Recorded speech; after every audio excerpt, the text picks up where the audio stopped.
बिस्मिल्लाहिर्रहमानिर्रहीम। मैं हूं मोहम्मद उस्मान और आप देख रहे हैं उस्मान फूड सीक्रेट्स। आज मैं आपके साथ जमे हुए गोश्त को मिनटों में खोलने का सबसे आसान तरीका शेयर करूंगा। ये मैंने यहाँ पर फ्रीज़र का जमा हुआ गोश्त ले लिया है, तो तकरीबन 1 से 1.5 किलो है। तो ये देखें, आप देख सकते हैं कि जो बर्फ़ है वो जमी हुई है।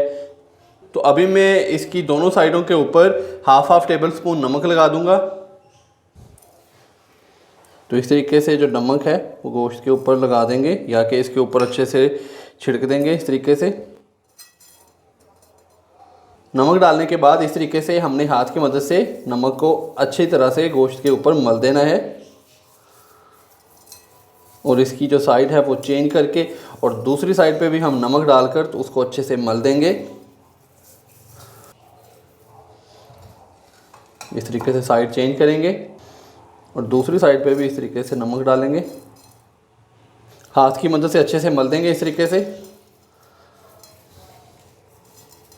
हाथ से गोश्त के ऊपर नमक मलने के बाद अभी गोश्त को हम एक खुले से बाउल के अंदर डालेंगे, इस तरीके से। और इसमें हमने इतना पानी डालना है कि गोश्त अच्छे से पानी के अंदर डिप हो जाए। तो जो पानी लिया है वो मैंने रूम टेम्परेचर वाला लिया है। तो माशाल्लाह से गोश्त हमारा रूम टेम्परेचर वाले पानी के अंदर अच्छे से डिप हो चुका है।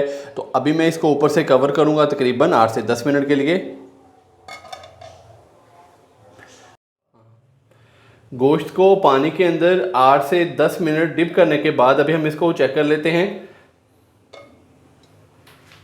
तो ये देखें, गोश्त काफ़ी हद तक खुल चुका है। ये देखें, जो बोटियाँ हैं गोश्त के, जो पीसीज हैं, ये देखें ये अलहदा हो चुके हैं। ये देखें,